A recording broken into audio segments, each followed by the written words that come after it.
Hello everybody to lesson 13 of CSS for attractive design. In this lesson we will know the CSS font family and we will know how to write them for HTML and what is the difference between different families. First of all, we should know that we have a lot of families, for example like the generic families, and we have also the font family. We will know these families now and we will say what do we mean with them. So let's go to the code and see what we have. For example, here I'll delete that code and I'll start from scratch, so as for the previous lesson.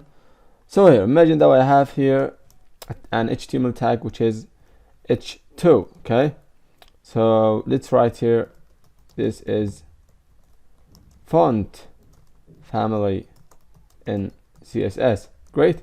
Then let's define it, give it an ID, and the ID I'll call it font. F means font family. Then copy that ID and came here to call that ID. See, font family. Then here we are. We could write here the font family and we will identify it and know what is it mean. Okay, so let's go and define it. So I will define here, for example, font family. Okay, so the font family will be defined here. We could write the font that we want. Here we have, for example, I write the serif, which is serif. Okay, save it and let's refresh the page and see what we have. Refresh.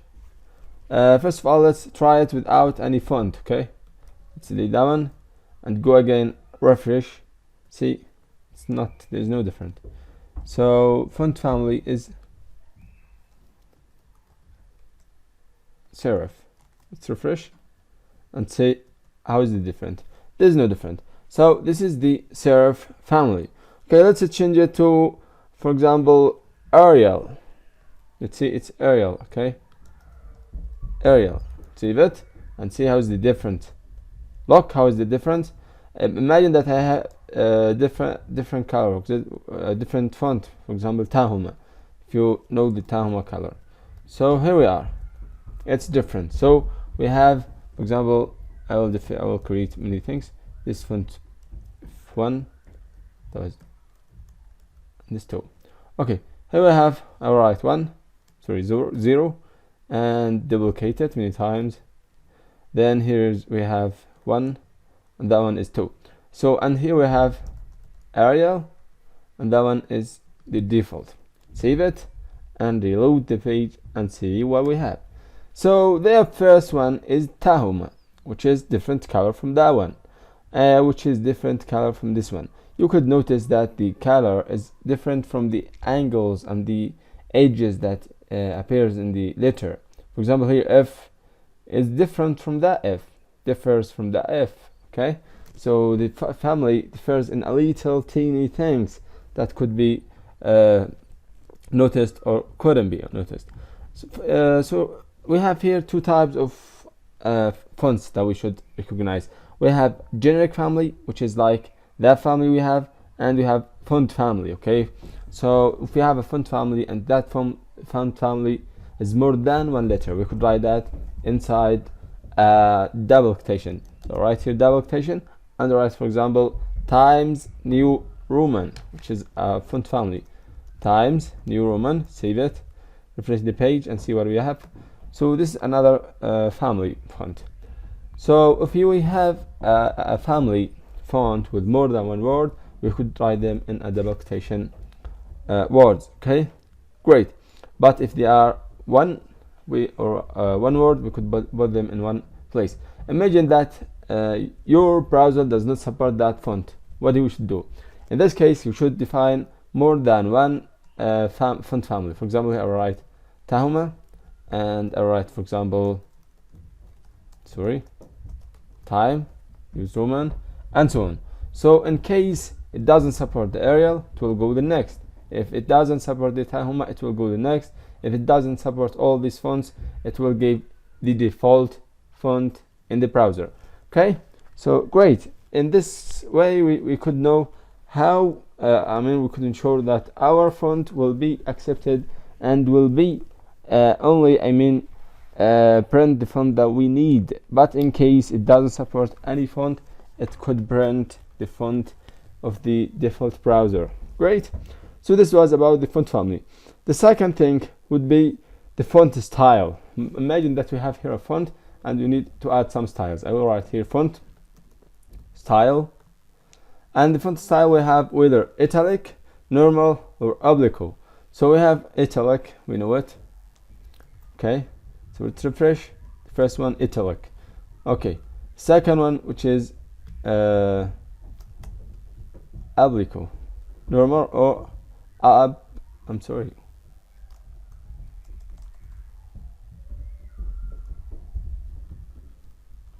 font style is applique. Okay, it seems it's like the italic, but it's recommended to use the italic more than that thing.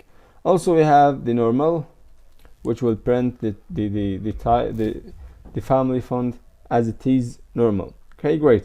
So then we have something called font size, which we could change the size of the font as we want. For example, here I write font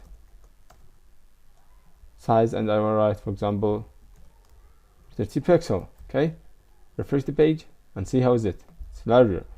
Imagine I have written 300. Save it, refresh. It's so big. Great. So we could write whatever we want here, 50 pixel, for example. Also we have another type that we could use. For example, here in this another example, I write font size, and I write it, for example, 20 em. Okay, what do we mean with em and how we could calculate them?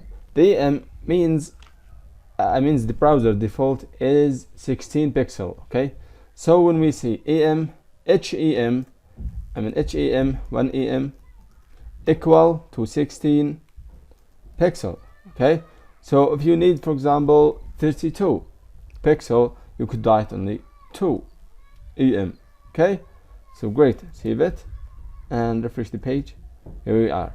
So that was the font size that we wrote. Also we could write the font size with percentage. For example, I will see here the size here is 10%. Okay, let's see what we have here. 10%. Refresh. It's so small. You could see it's here. It's 10%. For example, if I see 100%, save it. Refresh. It's here.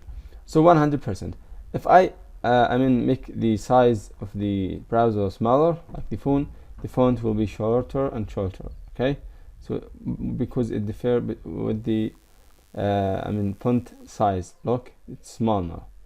But if I set, for example, 200 pixel, see that it will be large here. Look, this is the font. Okay, so if I make the browser greater, it will look larger and larger. Great. This is with the percentage, so it could make the the font responsive with the size of the page. The last point, which would be the width or the weight of the the color. For example, bold, or so on. Font white. Sorry. Yes. The font weight, for example, here we have whether to see bold, inherit, or a value. You set up a value from 100 till 900. So, for example, I will see here bold. Save it and refresh the page. It's bold. If I set, for example, 900, let's see, it will be bold.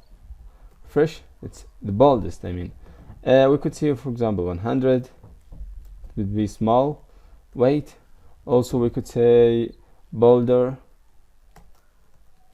which is this, bolder. Let's refresh the page and see. So it could be controlled with the bold, bolder, or from 100 to 900. This was the lesson for font family. I think it was easy. If you haven't subscribed, you should subscribe. Give a thumb up for the video and share it for your friends. And see you on the next. Bye for now.